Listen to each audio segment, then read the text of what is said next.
Rotary, we are on time. Yes. Okay. So, yeah, so welcome everyone to November social evening.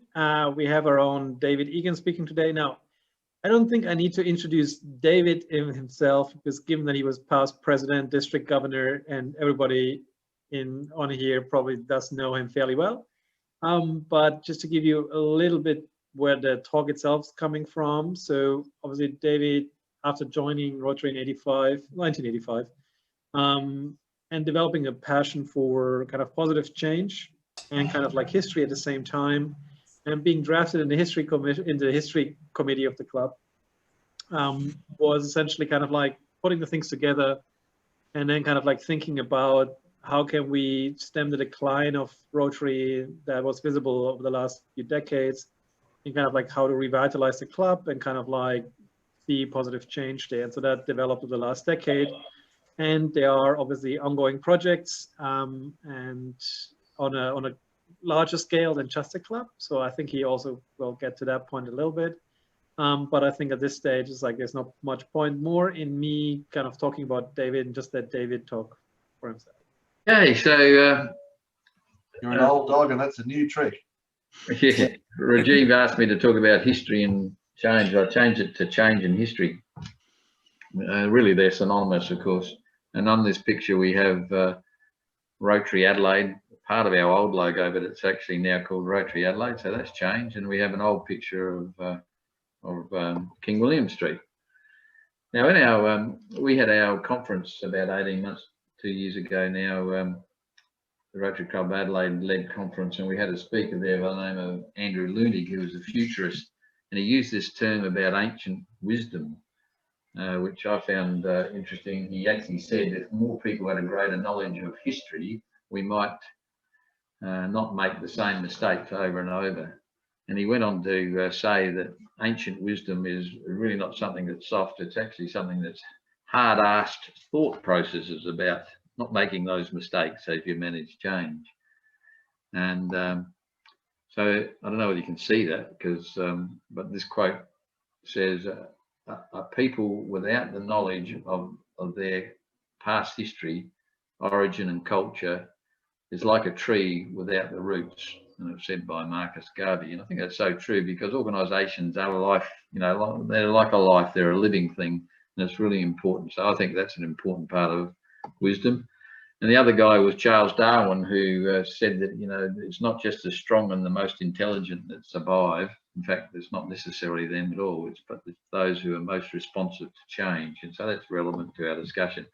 So what I want to talk about today is it's actually not 90 years, it should be 1923 to 2000, and then 2000 to 2013 to 20 that I'm talking about. So it's 87 years and 7 years, and then I want to say a few words about the next 10.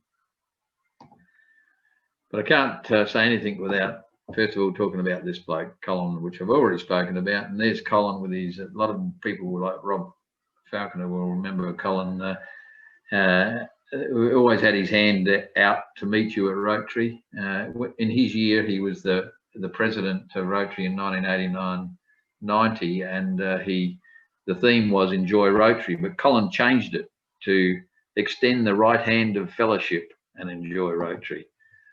And that's what he did. Anyone that came to Rotary, he was very outgoing and made people, fellowship was his big thing. He was the club and district historian for 20 years. He was an educator, orator and a writer, and a great all-round Rotarian. And as I said before, I spent the last 18 months of his life sort of learning from him, and in the next 18 months preparing for the 90th from the stuff that I'd sort of hadn't really taken in until I started looking at it seriously.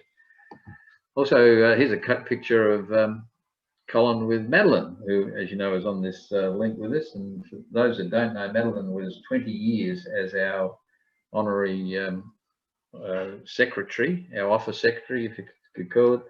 And so she knows a lot about the history of this club, and she knew Colin very well, and she knew a lot of past presidents very well, their foibles. And if you want to ask her about them, just have a chat with Madeline over a few reds, and you'll find some interesting stories. So 20 years, Madeline was our office secretary. now Colin wrote a book, and I should acknowledge Reg. Reg has provided a lot of these slides for me. We've had a death in our family just recently, and so Reg has been fantastic in providing. There is a book that Colin wrote called The Beginnings of Rotary in South Australia, and it starts with this man who was our first president. And what actually happened was that two guys came over from Melbourne, the charter president of the Rotary Club of Melbourne, a gentleman named Professor Osborne, and another guy who was the extension officer, Walter Drummond, and they isolated the leading citizens of the city of Adelaide, and they invited them along to a meeting on the 24th of August. And it was very interesting when you look into the history, because 7 of the 23 people that were those leading citizens came from one Freemasons club called Lodge St. Alban. And they had a very, very strong connection with our club from early days, and they continue to right through the century, right up to now. In fact, 7 of the 23 leading citizens that were our charter members came from Lodge St. Alban. And over the last 90 years, 43 members of Lodge St. Alban were members of the Rotary Club of Adelaide. 12 of them were our presidents in the last 87 years. They provided 4 secretaries, 2 district governors, and several treasurers. So very strong connection with Lodge St. Alban. In fact, Solicitor George McEwen, he was a member of this lodge as well. He wasn't at the meeting on the 24th of August. So in his absence, he was elected unopposed to be the first president of the Rotary Club of Adelaide. And so this plaque that Reg has provided a photo of is located on a pole outside that hotel where we had that inaugural meeting on the 24th of August 1923. And it was done in our 75th year when Ivan Morris was president, as you see down the bottom. So you can go find that plaque if you like on the corner of Rundle Street and Pulteney Street, and that's where that picture there of the Gibson's Grand Central Hotel was located. It's now a car park with Hungry Jack's, I think it is, at the bottom. But there's a pole just on the corner with that plaque on it, so if you want to go hunting for that. And the next week they went to the South Australian Hotel, which many of you will remember got demolished in just after the Beatles had been here in 1964. They stayed at the Great South Australian. That was on North Terrace, where the Stamford Terrace Hotel is now. So we were only there for 2 weeks. Must have been too expensive. So they then went for 3 months to the Adelaide Town Hall, and they jacked up the rates, maybe, I don't know, after 3 months. So they decided to go into Balfour's Upper Room, which is was in Rundle Street, and you can't see it there very well, but the last building on the right hand side is Balfour's Cafe, and that's where they were in the upper room, and they stayed there for 2.5 years. They then went to the Grosvenor Hotel, which is on North Terrace and still there, the Grosvenor, then on to the Embassy Hotel on Grenfell Street, and I couldn't find a picture of that, but there was a building that looked like a hotel, so I shoved that one in there for you from Grenfell Street. Then for 6 years, the club met at the Freemasons Hall on North Terrace. You'll know that building across the road from the uni is still there. And then in 1961, for a period of 23 years, they went to the old Hotel Australia. And that building now is apartments, I believe. After that, Sir Donald Bradman who had been a member since 1947, convinced the club to come to the Adelaide Oval. And we were there for a long time until they started to redevelop it after the Don had died. And we went to the Wine Centre for 6 months, which is where we actually had our 90th celebration. And just after that, we returned to the Adelaide Oval. So, yeah, that was our journey. Here's some of our notable speakers. General Monash, he was actually, a wonderful leader, of course, if you know anything about Australian war history. Some people attribute to the success of World War I due to General Monash. He became a Rotarian in Melbourne on his return, and in 1924 came to the Rotary Club of Adelaide and was our guest speaker. Douglas Mawson, he spoke to our club on many occasions, famous Antarctic explorer, came from Adelaide and a great leader as well. This lady, who was also an explorer and a leader, first woman to fly a plane solo from England to Australia. She spoke at our club, and the records indicate that they invited the partners and their daughters to hear the famous Amy Johnson speak. And there's a lot of history about her. And she unfortunately lost her life on the way back to England on her flight. Sir Thomas Playford, I threw him in there. I mean, these are just a few notable speakers. Sir Thomas, as you know, was a Premier of South Australia for many years and considered to be a father of South Australia. But before him, there was a guy by the name of R.L. Butler, who spoke to the club on 7 occasions. He was a Premier, and his father also was a Premier of South Australia and spoke to the club. Of course, there was the Don. What an incredible amount of history there is with him and our club. He joined the club in 47. He was a member for 53 years. He was a Paul Harris Fellow. He spoke to us on about 5 occasions. And some of the history there is that when people would come to visit and do a make-up at the Rotary Club of Adelaide, the attendance desk people would quietly sit them, particularly those from India or from England, alongside of this man who introduced himself as Don Bradman, which was what a take-home story to when they were returned home. Alexander Downer, we had many politicians, many sportsmen, many entertainers. Julia Gillard, just an example. I think there's been 3 or possibly 4 prime ministers that have spoken at the Rotary Club of Adelaide. Some of the entertainers are interesting. Rolf Harris, we won't talk about that one. He was a speaker at our club, as was Bert Bailey, who was he was Dad in the Dad and Dave radio series, and recently deceased Phil Skinner was an entertainer, well-known entertainer in South Australia. There have been many, many governors and sportsmen who have spoken as well. So we were the mother club of 13 daughter clubs. In the 1920s, 30s and 40s, we spawned 5 clubs: Mount Gambier, Unley, Port Adelaide, Victor Harbour and Port Lincoln. And then in the 50s, 60s, 70s and 80s, we spawned another 8 clubs: Glenelg, Thebarton, Norwood, St Peters, Adelaide West, Adelaide East, North Adelaide and Adelaide Light. And those clubs spawned many others as well. So we are the mother, if you like, of 101 descendant Rotary clubs. And Reg has got a wonderful spread of all those clubs showing that a whole family tree that descends from the Rotary Club of Adelaide. So someone was saying earlier about, I think it was I'm going to say Rajiv. No, it's I can't think of your name. The guy who's hosting this program. Yes, you. Oh, Florian. Florian. Sorry, mate. It just escaped me. No worries. Oh, I need Colin Bridesman to prompt me. Florian was mentioning about the history of our club and how history of Rotary perhaps in South Australia. Well, it really emanates out of our club. If somebody wants to study it. So in the 20th century district governors that we had in are quite interesting out of our club. Ern Short was the district governor in 1935-36. So in Australia I think there were 2 districts, Southern Australia and Northern Australia, and Ern was so Melbourne and I think Sydney and that were all part of the Southern Australia. He was from Adelaide. He was from our club, obviously a past president. And I'll talk a little bit more about him in a minute because in the year before he was district governor, the district conference was in Mount Gambier, and I'll tell you a bit about that in a minute. And he must have been there presenting himself as the incoming governor at that point.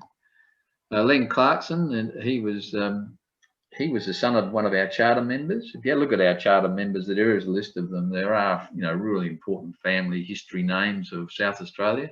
And this was he was the son of Ern Clarkson, who was Clarkson's Glass. You would have heard that company, and if you've been around South Australia for a while. And he was one of 3 brothers who were the son of Ern, who was the member of our our club. Ern was the charter member. He became a district governor as a member of our club, did Len, but he had a brother called David and a brother called Alan. David was a member of the Rotary Club of Woodville, became a district governor, as did Alan, who was a member of Unley and Port Lincoln Rotary Clubs. A bit interesting that. I don't know much about Arthur Sampson. I do know a bit about this fellow. He was really interesting. Harry Cartledge. Our bell that we have that we ring at the meetings was donated by Harry, as well as a lectern, which has got an interesting story to it as well. But Harry was our club secretary for 7 years, and he was a stickler for doing things properly. He also was president in 1957-58 of our club, and became district governor in 1962-63, and then died very soon after. But during his year as president in 57-58, he was known for having achieved 91% attendance, do you mind, of members, and obviously a stickler for doing things properly. So it was quite appropriate that his family donated our bell. So that bell that's rang is donated by Harry Cartledge, along with as I said, a lectern, which interesting, 2 weeks before our 90th celebration, somebody contacted me as the historian saying that they've found this, they've paid $20 for this lectern that was painted black, and they've polished it, cut it back and polished it, and it's got a plaque on it saying donated to the Rotary Club of Adelaide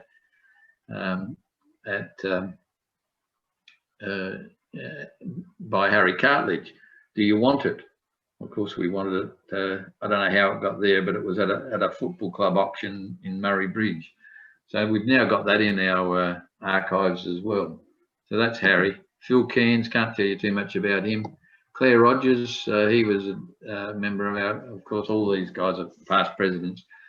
Claire was a wonderful gentleman that he tracked me down. I gave Rotary away for 5 or 6 years when our son Nick was born, but Claire used to contact me. I was on his district committee for vocational service in the early 90s, and he used to ring me up every 6 months to make sure I came back to Rotary, which I eventually did in the year 2000 after 6 years being away. So very fondly remember Claire, a real gentleman. Graham Higginson, he was the state manager of elders, just became a nice district governor. Then there's this fella. We all know Don in our club today, and he was actually district governor in the year that I was first time a president, when I was at Regency Park Club. And Don, this guy here that was a classmate of mine, Neil Jackson. He was the president of the Rotary Club of Adelaide in 1991 when I was at Regency Park, and he became the 95-96 district governor. So he's one of Don's presidents. So Don speaks very highly. Unfortunately, Neil was the state manager of of Westpac, and he just retired. And unfortunately, after he became district governor, he became ill and passed away as well. So I just want to talk a little bit about this, because the first district governor I talked about was Ern Short, when he became district governor 35-36. And recently, this was amazing, after we had the Rotary Club of Shanghai at our district conference talking about their upcoming 100th anniversary.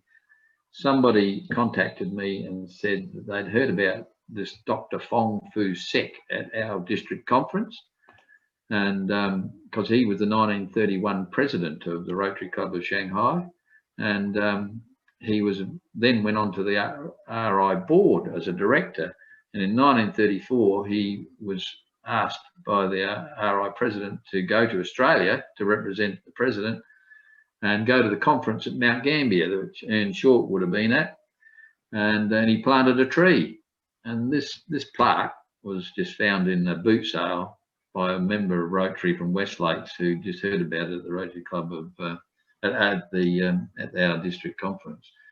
So they gave it to me, and I was able to take it back to the 100th anniversary and present it to their club in October of last year. And that was very well received by them, because Dr. Fong Fu Sek was the 31 president, and they started in 1919. So our relationship with them is a long way back. Our longest serving and a member and past president is Robert Haswell. He was president in 1978, and he was also, well, actually next week, Robert will be have been in Rotary for 56 years. He joined on the 25th of November. So that's our Robert as we know him today. But have a look at him in 1977. I thought when I saw this photo that Bob Shearman, the state footballer, was a member of Rotary. Have a look at Bob Hatswell in 1977-78. What a handsome fellow. He was also our treasurer for 9 years, from 66 to 75, and he was the inaugural trustee of the Rotary Club of Adelaide's Charitable Trust Fund, which is about 51 to 2 years old now. Some of our living presidents, I won't go into them, I'll be here for too long, but you will recognise the faces. Bob Hecker was asked to be a district governor, was going to be, but he had unfortunately had a health problem with his voice, couldn't do it. And it was in Bob's year that we launched in polio.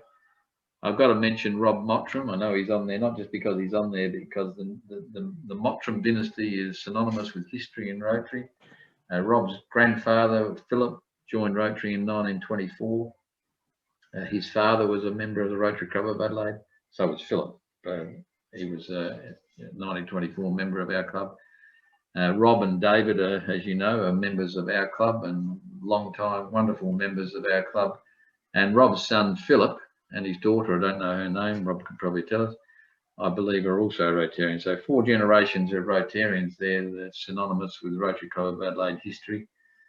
And Philip, Rob's son, was a Rotary Exchange student as well.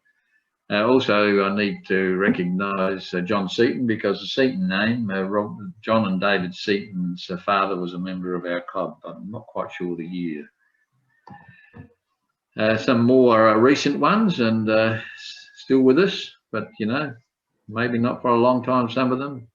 Dear Brett McNutrie there, Simon Drew, Ollie, dear Warren Wilson, Brian Harrison, Chris Muchamore. A couple of change leaders amongst that lot too. I can tell you, Simon Drew upset the apple cart when he withdrew the bulletin that was on the table every week, made it electronic, had to bring it back to keep the faithful happy with change, and gradually it sort of changed, as you know. Chris threw a cat amongst a pigeon when he took the club into the next stage of modern meetings and withdrew the weekly toast to the Queen.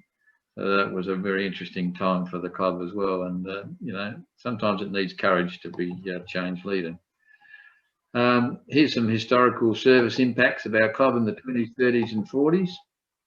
I could go on about all of these, but I just thought I'd list them, and they do appear on the video I'm going to show in a minute. But you can see that the first project they did was a Christmas party for disadvantaged children down at Escourt House, which is still there, I believe. Not sure on that. They were mentoring fatherless boys in 25. During the Depression years, they had a concert for the unemployed. During the war years, the Fighting Forces Fund, everyone had to pay 6pence as a weekly levy for comfort for our soldiers. They sent sheepskins to Russia. There was a Malta air raid appeal. Advice to servicemen and women was given during the war years, and the club established a base library out at the Parafield Air Force Base. Now, we wouldn't be going out there at the moment, I don't guess, with the Parafield cluster. In 1954, the Rotary wing at the Home from Incurables was established. It's now called the Julia Farr Centre. In the 60s and 70s, 64, a big project, Children's Road Safety Centre at Themita. I don't think it's there anymore. Somebody mentioned the other day they found a plaque at the Woodhouse Scouts done by our club. In 69 to 73, which was our 50th anniversary, we made a significant grant to the Helping Hand Centre in North Adelaide, and there's a place in there called Rotary House.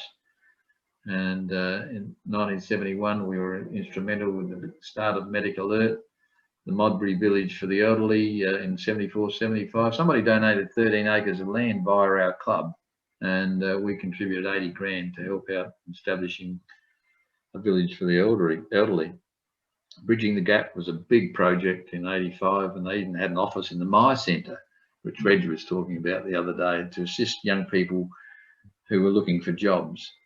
The End Polio started in 87, 88. There was an international symposium in 93, which when Bob Darlenberg was president, and that project was done in association with the Rotary Club of Regency Park. Barry Noble had a significant role in it, as he was the state manager of the Reserve Bank at the time, and one of the speakers in that international symposium, and they were from business and from unions, was Martin Ferguson, who went on to become the energy minister. And all the speakers were asked to talk about how business and unions could work together. And I found it really interesting that when Martin Ferguson retired years later, it was a Liberal Party that spoke most highly of him for his role as energy and resources minister, which was really interesting because his persona at the time of doing that symposium was one of being a blustering, tough old union leader. Anyway, he was asked to speak on Rotary values in bringing unions and business together, and he did it well. And I've mentioned there the 24,000 trees are planted. Rob Mockton will know a lot about that, and a number of the presidents in those years. These are just examples of some of our projects, many, many more. I found really interesting looking at the history, how our history mirrors what was going on in history in the world and in our state. And these things show some of the interesting things that were happening at our club, which related to world history. Alexander Downer, just before Germany invaded Poland, spoke on Britain's bid for peace. And then our club in 1939 sent greetings to the Rotary Club of Warsaw and Poland after they'd been invaded. In 1945, after the war was over, Admiral of the Fleet, Lord Keys, spoke to our club. And in 46, we sent 7,000 food parcels, and we sent them via the Rotary Club of London. And I don't know whether Heidi's still on or not, but I did ask her to bring along our the beautiful silver tea caddy, 1782 silver tea caddy. It was sent to the Rotary Club of Adelaide in thanks for those 7,000 food parcels, and it's a tradition that it goes from president to president. So I don't know whether you're there, Heidi, or not, but I'm here. Yes, there's the teapot. There's the tea caddy.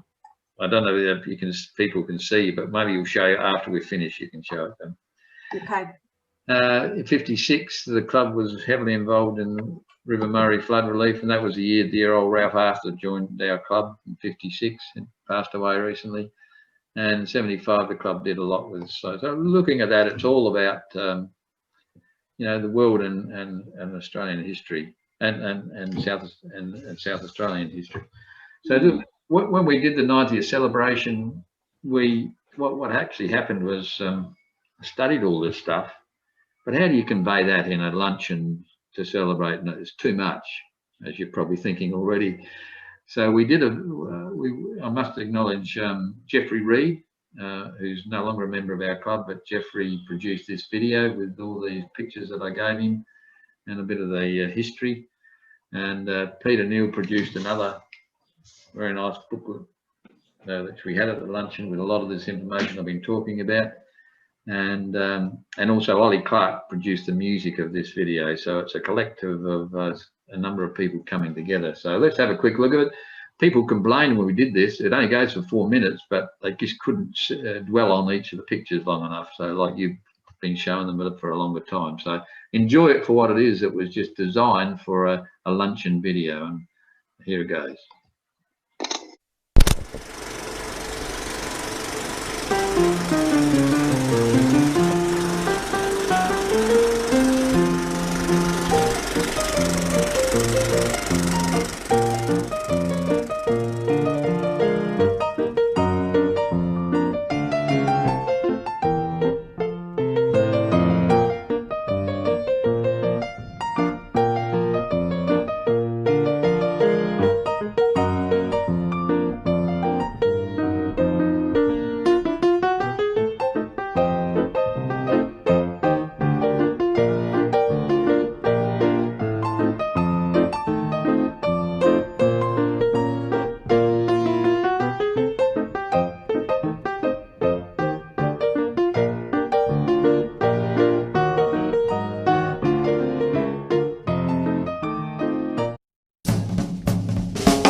you seen the well-to-do up and down Park Avenue on that famous thoroughfare with their noses in the air, high hats and arrow collars, white spats and lots of dollars, spending every dime for a wonderful time? Now if you're blue and you don't know where to go to, why don't you go where fashion sits, putting on the Ritz?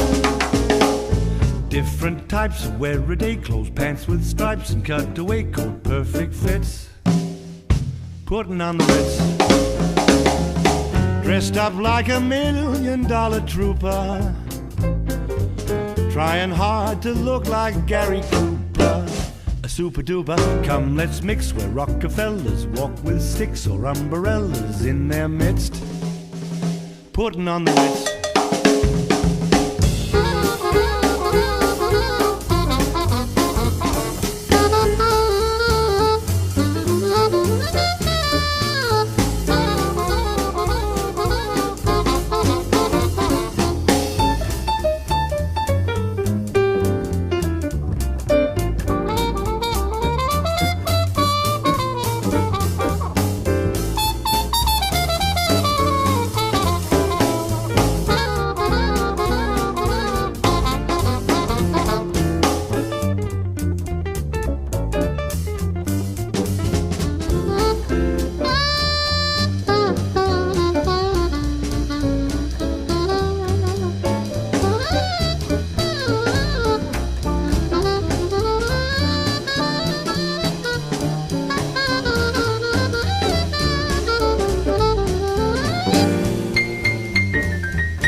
Seen the well-to-do up and down Park Avenue on that famous thoroughfare with their noses in the air, high hats and arrow collars, white spats and lots of dollars, spending every dime for a wonderful time. Now if you're blue and you don't know where to go to, why don't you go where fashion sits, putting on the Ritz? Different types of wear-a-day.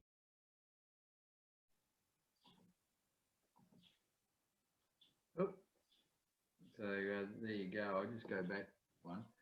Yeah, so that isn't that a wonderful production by Jeffrey Reed? It's just Jeff's a real professional in terms of presenting. It's a wonderful example of somebody using their vacation to serve Rotary, and that music that was with it from Ollie was just fantastic, just the way they did that. So that's a real keepsake in our archives, our 90th, and then this next slide, I'm now going to move into the next stage of my speech, which is about the 7 years from 2013, which is after that 90th celebration, through to 2020. And I just started off with this membership trends of the club over the years. As you can see, we peaked in 1985 with 227 members, starting with our 23 and 23. And in 2015, when I came in as the president, so a couple of years after this period I'm talking about, we come down to 158. There was a 30% reduction in 15 years. So we knew we were in a reverse trend that something needed to be done strategically about it, and that's what I want to talk about now, the next 7 years. This is what we found when we looked at our age profile of our club. 10% of our members were under 50. We had almost twice as many over 80 than under 50. You know, we all know where that's going to go to. 76% were over 60. So the club was we spent a lot of time going to funerals, put it that way, and well, it was wonderful to be in the club, and there were wonderful people. We knew that we had to do something. Our gender balance, I don't know if you can see that, but 86% were male and 14% female. Women would feel very marginalised. Just ask Kay, she'll tell you. It didn't reflect society at all, so we knew we had to do something about that. So this next 7 years is about what we did during this, what I call the strategic change period. And I started off with Frank, because he was the president in 13 when we had our 90th, followed by Peter, myself, Darcy, Rob Thomas, Rob Falconer, and just recently completed Adriano. And each of them contributed in a special way. And this is what I gave the address on recently that Rajiv asked me to talk about. And so I'm not going to spend a lot of time on that because I've been going long enough now, but I just wanted to give you an overview of this 7 years and how these 7 people worked together in a strategic sense to turn the situation around to where we are today. So I like to look at it like we took a collective we or a troika approach, and I've divided those 7 years into 3 stanzas. The first one, the first troika, was the presidents of 13, 14, 15. So here we're talking about Frank, Peter Newell, and myself. And what we did in those 3 years is we honoured the past. I just showed you that video. That was very, very important part of of managing any change. We sought the members' views and priorities. Peter Newell embedded fellowship and the speakers program into what we did, because that was a members' view that they wanted that, and that we prepared in those 2.5 years for a strategic action plan. In the second troika, which included Darcy, myself, Darcy, and a little bit of Rob Thomas, we developed and articulated a strategic action plan. We explained to the members why we should change. We showed them a couple of those slides I've just showed you, and people are smart, they know. And with the guidance of Darcy, who's a very experienced change leader, we determined what should change and, most importantly, how to go about it, bringing our members with us. And we set up some processes to monitor, and we implemented it. We can be very, very proud of what we've achieved in this club, and it wasn't just one president, it's all 7. The third stanza, which includes a bit of Rob Thomas, Rob Falconer, and Adriano, they consolidated what had been done, they refined the change, they developed the engagement and retention strategies. So important, so important. If they're coming in faster than they're going out, and they're going out the door faster than they're coming in, you got a retention problem. And so they made sure that we really done a lot in that regard. We further adapted, and business networking and technology further advanced in those periods. So this was very important. And an important thing is, I like to put this slide up because I think it shows that what we did at our club is that we isolated, when we did the strategic plan, what matters most in the minds of our members. And we used the survey to give us these answers. We asked 3 key questions. This comes out of the good to great stuff. Some of you might be familiar with that. He recommends all organisations that actually survive and prosper ask these 3 questions. What are we most passionate about? What can we be best in the world at? Don't do things that you're not good at. What are you best in the world at? And what drives your economic engine? And the answers, where they intersect, is absolutely crucial that they be in your strategic plan. The answers are surrounded those circles. Our members told us that service, projects, community, fun and fellowship, and the Rotary values are what they're passionate about. They told us that it's the collective use of our time, talent and treasure that we can do better than anyone else. We don't do it on our own, it's the collective. And they also, we worked out pretty easily that it's the subscriptions and donations and the fundraising that have got to be in there somehow. So this term hedgehog concept is just refers to the fact that your strategic plan needs to be focused on those key answers to those key questions. We then developed a strategic action plan with measurable outputs and activities. And Darcy Walsh was very instrumental in helping us in this process. It's a process that he used called a logic process, where a vision is set. We set a vision that we want to transfer our club from a good one to a great one, because we were going the wrong direction. We were a good club, but we wanted to be great again. And we described what that meant, as you can see in black writing underneath that vision. We set ourselves a purpose to become a more vibrant, effective and proactive club. And we described what that meant as well. And then we set ourselves 4 key objectives, which we altered these over time, but these were the 4 key ones that we set. We wanted to have great meetings and fellowship, continuing what Peter had set up in his the best hour of the week. And fellowship was so crucial. That's what our members wanted. We wanted to rebuild membership and engagement, and we wanted to optimise service and fundraise and modernise our communication. So they were our strategic goals. And when Darcy showed us how to set action plans underneath each of those and put measurable outputs and activities around them, and that's what we did. So we, you know, 1 year to the next, to the next, to the next, they became the focus, and it worked, because here's the results. This is 5 years from the 1st of July 15 to the 30th of July 20, just gone, before Heidi took over, or as Heidi took over. And as you can see, some incredible increases, turnaround in the participants, up 12% in 5 years. They went, as I said before, 30% backwards in 15 years, or that's 10% backwards every 5 years. We turned it around to a 12% increase in the last 5 years, which is wonderful. And that hadn't happened just in 1 year, it's over a number of years. And it's because of the collective work of those presidents and their teams. And as you can see, the wonderful improvement in diversity, people under 50 and females, and that's increasing as well as we go along.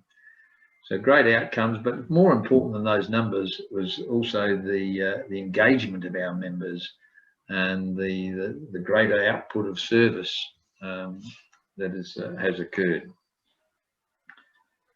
So moving right along, here we are now. I'm going to talk about the next 10 years now very quickly, but just before I do, I'm going to give this young lady, our current president. I saw this on the Facebook the other day, and I thought, and Frank, I was talking to Frank O'Neill, and I was saying, isn't this a wonderful little film clip that sells our club and shows people out there how welcoming and how good it would be to be a member of our club. So I just thought I'd play it again. So here, listen to our current president. Well, hi everybody, another successful Rotary Adelaide meeting today. We said very happy birthday to one of our oldest members, Dr. Bob Egan, who turns 95 tomorrow. He's got a batch of lovely cupcakes here, so have a happy birthday, Bob. It's lovely to have you. And we also remembered Remembrance Day, and one of the veterans, Jeff Tate, today gave us the Ode of Remembrance. We heard from an outstanding guest speaker, Dr. Professor Dino, talking about exposure science. Who would have thought the research and technology that's available now to tell us how we can prevent chronic disease. We've had a wonderful show up again today at the beautiful Adelaide Oval. Rotary Adelaide, doing good things for people, and we'd love to have you join us. Thank you so much.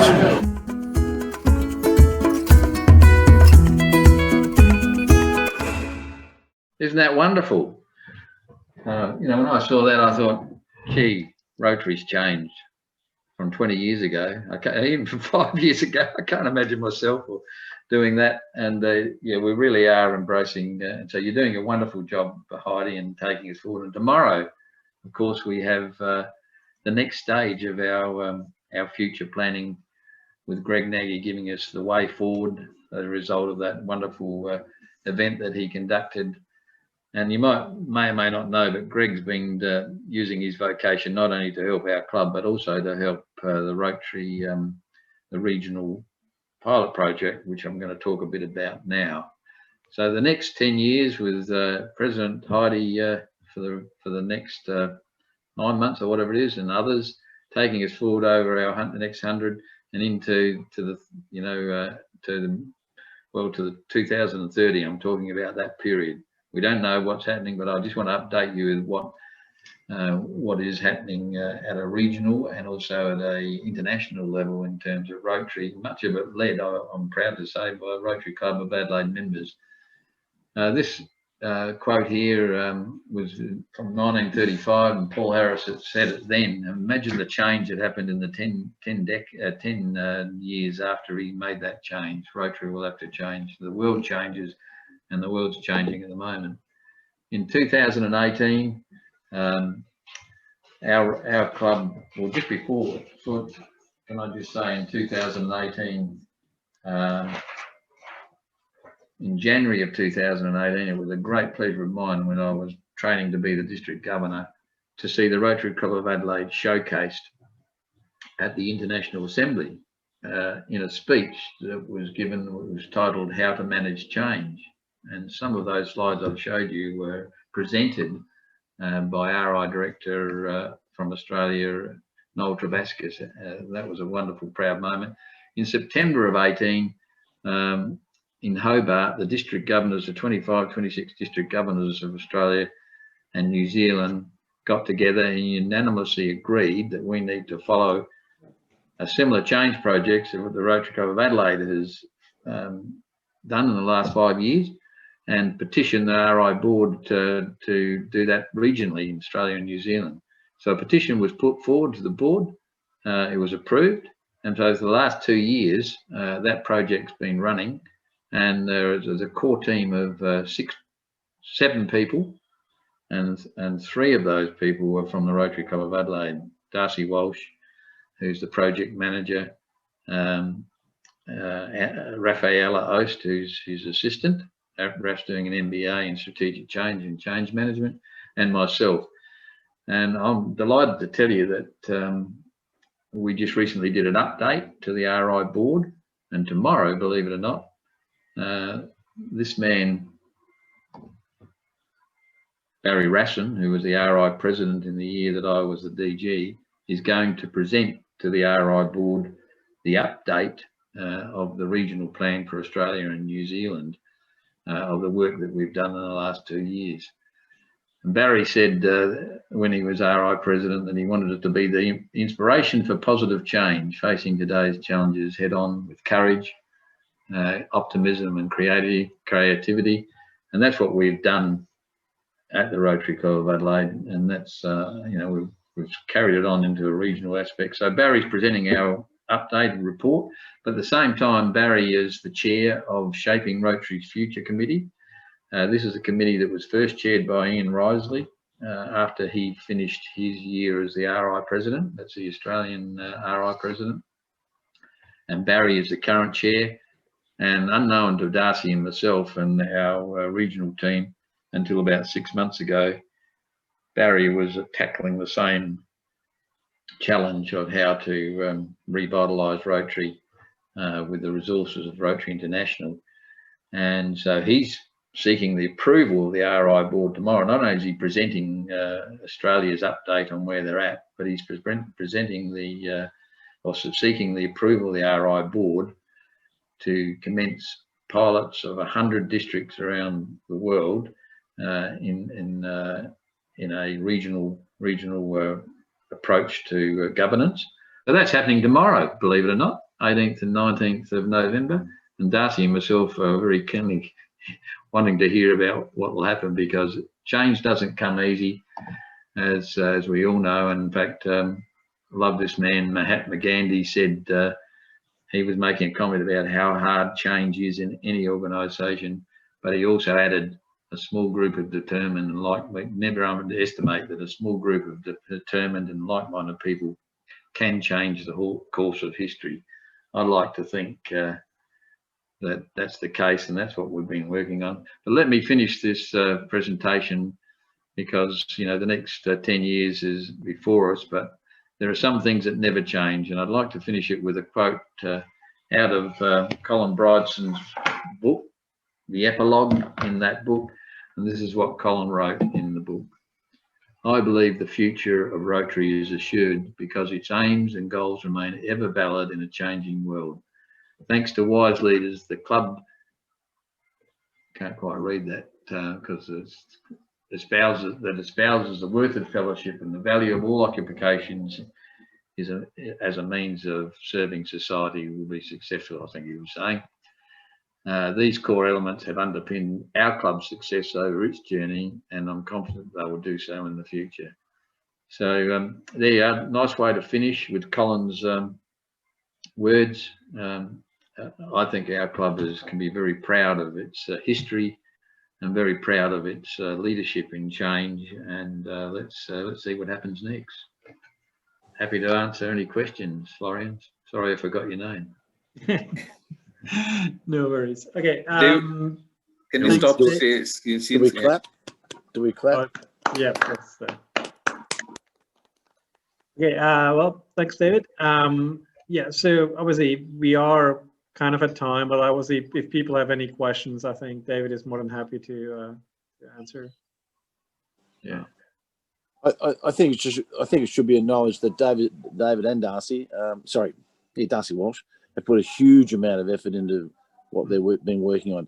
The history of the club was fantastic, and I really believe, David, that more members should hear about that history. I mean, I don't know how many people are here today, but maybe we've got to get out there and sell the history to more of our members who aren't participating tonight, because they'll be blown away by seeing your presentation if they haven't already seen it.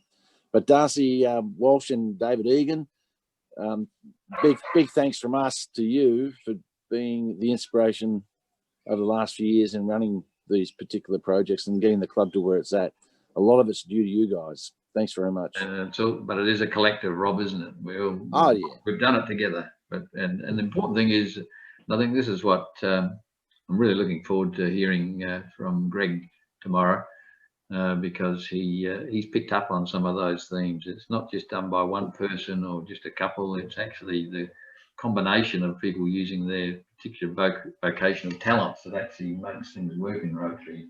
And that's what's happened here with this. Thanks, David. Arthur Sampson was the MD of Australian Glass Manufacturing, ACI Fibre Packaging, ACI Metal Stamping, ACI Plastics, all one company down at Kilkenny, Port Road, and was my first boss. And I dare say it was arranged through my father, who was a member of Rotary, with Arthur Sampson at the time.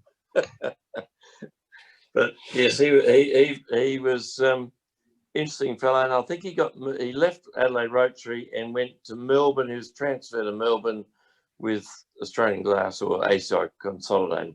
No, okay. Yeah, interesting. Thanks for that, Rob. Yeah. Did I do justice to the Mottram dynasty sufficiently? Well, my daughter's a member of the Maroochydore Rotary Club, and she's been now organising the Australian Rotary Golfing Fellowship event for 2021 at Maroochydore River Golf Club. She is a Rotarian, and I don't know how much her father's been dobbed in. I'll be missing Rotary in Adelaide from April to most probably nearly the end of May next year, because I've got to go up and help her run it. Good on you, mate. And my son Philip's not a member of Rotary, but he was a Rotary Exchange student. Right. Oh, yeah. Okay. Right. That's good. Yeah, I remember Philip because he was sponsored by the Rotary Club of Regency Park. He was. Yeah. One of the best things in Rotary, I think. Rotary Youth Exchange back in those days. It was a fantastic project. Absolutely. I wonder if Heidi's got the silver tea caddy that can share with everybody. You're mute, Heidi. I have. I'm just making myself a cup of tea with it. No. I'm a bit scared to put tea in it because it's a bit old. It might give you poisoning or something. I don't know. But it's got an inscription on it. Rotary Club of Adelaide, a token of our appreciation and sincere thanks for the many food parcels sent to us for distribution from the members of Rotary Club of London 1950. So from the Rotary Club of London for food parcels that were sent over. Oh, Reg has got something there during the war. Well done, Reg. It's got some little hidden surprises. Yeah, and the interesting thing is because and they told us it was circa 1780. Yeah, 1780. Wow. Yeah, and David Everett said he'd polish it up for us. oh, it looks magnificent when it's polished. Should we do that? Should we get him to do it? Yeah, absolutely. Yeah. Okay. What was the valuation, David? It was well over $1,000. It's in the little. It's Oh, in is it? here. Yeah. It's, and there's a key with it, because back in the 1700s, tea was a very valuable item, and you had to lock it so that the servant could give you tea. Can I say something? It's Madeline here. Can you hear me? Yes, Madeline. Yeah, madam. Don't highly polish it, because it takes off the charm of it. I'm with National Trust as well, and we learned this. So it looks as it should be at the moment. Yes. The little key still in there? It is it? It is. Yeah. And it's this was the evaluation. Yes. And they said that of greater interest in the actual tea caddy is the presentation plaque from London Rotary 1950. So the actual plaque, this wouldn't be here, is the most significant thing. Yes. And actually, Reg and I are cataloguing everything for history that we have at the little box at Kennard's, where everything has been shoved in. Yeah. And Reg and I are now cataloguing all the past history items, which has never been done. What are you going I think you know that, Heidi, don't you? I do know that, yes. And David? I want to know what you're going to do with the samurai sword. We'll keep that. We'll keep it. It was a presentation. It's apparently a duplicate of what was presented, but anything like that is part of our history. And it's a shame to lose those things, as we've just heard. Yeah. So we're throwing out what we don't need, and that's purely like past correspondence. We'll keep the last, 7 years or so. But we'll keep the Bradman signatures. Yes, I'll find those. They're there, I know. So we've got a lot of photographs, which are so interesting to see too. Yeah, and I should have said when I introduced that video that all those faces were the first 87 presidents. Yes. You probably gathered that anyway. And they came out of the books there's some albums down there. Each of the presidents had a photo. So that's what we sort of put onto the video. Wasn't the video fantastic by Jeffrey Reed? Fantastic. Brilliant job of that. Yes. Madeline, have you been able to find the diamond-studded president's badge which the Melbourne Club gave their first president? Well, there is one there. Lost after my year. Oh. Well, it was there when I was in the office because we kept it in a little container. Yeah, it's been disappeared. And I think... should we check it in your house, Robert? Warren Wilson set his eyes upon that too. I showed it to him. Yeah, so it was after me, isn't it? Well, yeah. We should try and find it. Tati has a question. Tatiana had a question. Rob had a question. Yes. Basically, I just wanted to really thank you, David Egan, for this. And I really think that we should advertise this 90 years more, and 100, of course, because, it makes me tear actually seeing all this history, and you really feel like a part of something much bigger. We don't see that every day, so it is really important that we do it, maybe, I don't know, on our page, on web page or Facebook or something. So the video is on our website. Yes, it is on our web page. Yep. Yeah. But you're right, the more we can get it out there, and that's what I loved about that little video that Juan did of you, Heidi. I was asked a couple of weeks ago by a young person I came across, what's Rotary all about? And I just sort of like, oh, what am I going to do if I could? And it was online, but if I could just send her that little film clip, couldn't help but be impressed. It was fantastic. We should do more of that. We will. That was the second one you did, Heidi, wasn't it? So there was one the week before. Yeah, I'll do another one tomorrow after the meeting if Duane is there, because it's I must have missed the first one. Was that his Metro? idea. Yeah, it's on Facebook. Okay. I've got it. Yeah, so it's one take. I do not practice it. First take and that's it. So you you're getting it raw. Yeah, but it's very natural. It's very natural. I think it's fantastic. I mean, I agree with David. When I saw them, I was blown away, and I think that's a great modern image of Rotary, and that's the more it gets out, the better. Yeah.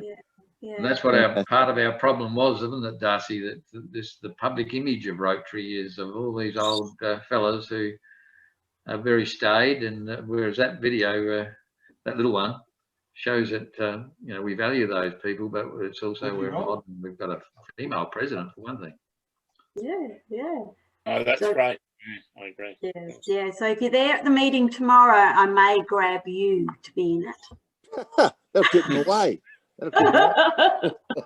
He'll come prepared with the text, Heidi. No, you can't tell them that. That's what makes it good, not scripted. Yes. Yeah. Oh. How many autographs have we got of the Don? You could look at maybe getting one of those, Heidi, with your experience. Darcy, I kept a few letters from Don Bradman that he'd send into the office. Oh, right. Which is letters. He used to send his replies to invitations on his very old typewriter.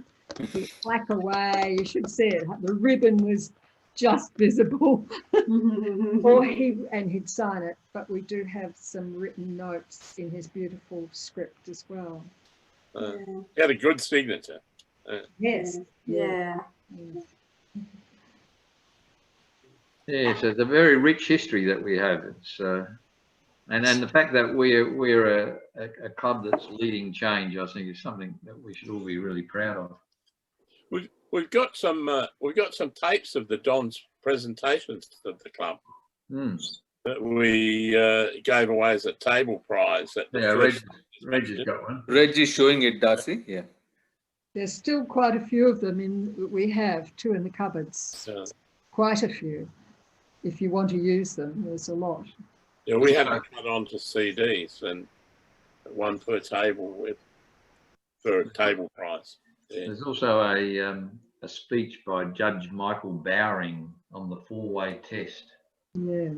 And apparently, I've never actually heard it, but a lot of the old Rotarians used to say it was the most wonderful speech they'd ever heard, and where it sort of tests out each of those 4 rules of the 4-way test and sort of cast doubt around things left, right and centre.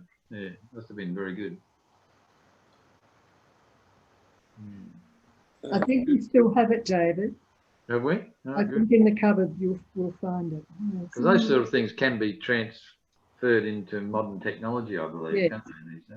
Yeah, we should do that.